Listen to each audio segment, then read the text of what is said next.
because he existed from eternity, the science of writing had already long developed. The science of writing, some people date it back to 2,000 or 4,000 years with the Chinese, who were the first to develop an alphabet. Before that, you look in the caves and so on around the world in the Middle East, people would use a pictographic writing where they would draw. Right? So if they're going to draw that a man came, tell us right that a man came, they would draw a man maybe, you know, and you see him walking and him coming and him with his wife. It was very difficult. By the way, that's why the Chinese writing looked like picture. You ever see Chinese writing? Look like pictures and same as the oldest writing.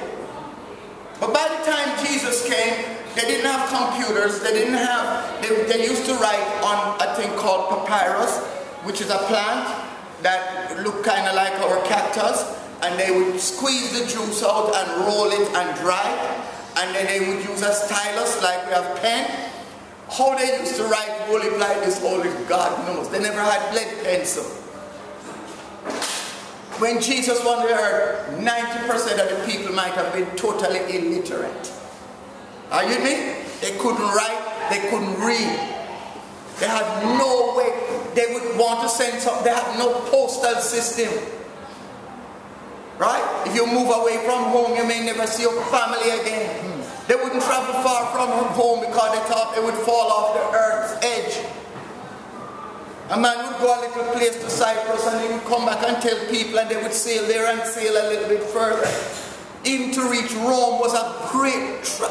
Jesus himself never went to Rome, because you go to some of those places and they're like barbarians. They worship 10,000 gods, and you come there talk about Yahweh God, them just try you the same day and hang you. You were too young. Y'all, when we went to Rome and we visited St. Paul, but what they call it, the church, massive church, where Paul, you look down inside of the place with a red light, where they had buried Paul. Died in Rome. It's an amazing thing, this gospel, and its robustness. That's why we know that Jesus was a real person, and he lived, and he is the Son of God. And Jesus taught. What did he do? He was a rabbi. He taught. And I think it's good that in our Sunday school we are looking at the things that Jesus said. If Jesus is who we serve, and Jesus is who we worship, and Jesus is who we live for and we will die for, it is important, more important, that you know what Jesus said and you know what Mama said. And if what Mama said run counter to what Jesus said, go with what Jesus said. So starting last week, we were looking at what Jesus said about dealing with those who are your accusers. What did Jesus say about dealing with those who are your accusers? You will be accused of many things. You'll accuse of being a thief. You'll accuse of being a womanizer. You will be accused of being a corrupt person. Has any of you ever been accused? All when you little your mother accuse you and beat you, and you know say your big brother the thief, the cookie. None of you never get beaten for something you didn't do. Huh? Huh? Oh. Hello? None of you have never gotten beaten for something when you were a child that you didn't do?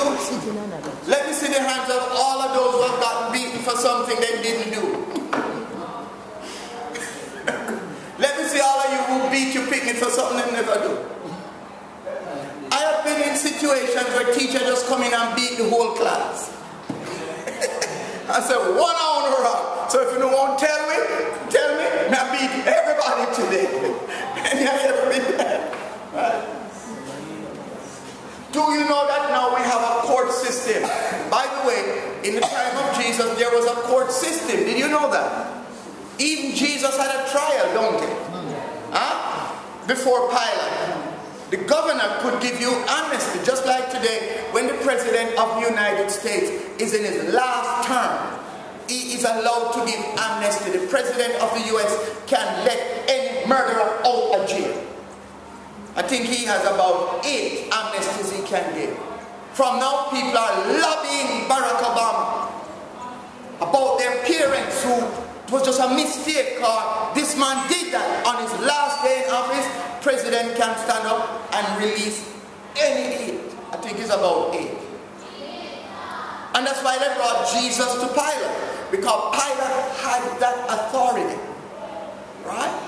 But Jesus stood condemned and accused and condemned, and was hung, he was paid the price. And one of the greatest teachings Jesus left with us, which the world has not learned, because if the world had learned it, there would be no divorces. If the world had learned it, there would be no war. If the world had learned it, there would be no mother and daughter who have been split asunder. There would be no GLP and PNP fighting each other and killing each other.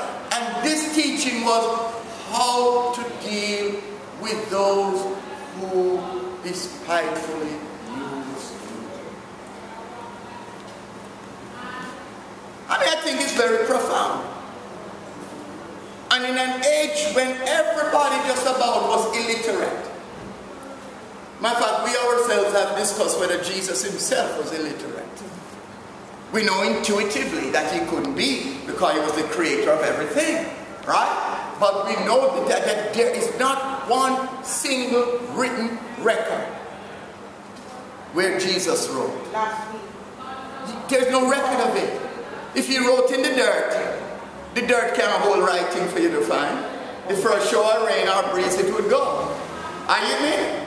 But why we can find documents that say Paul wrote this wrote that wrote, going way back to Aristotle.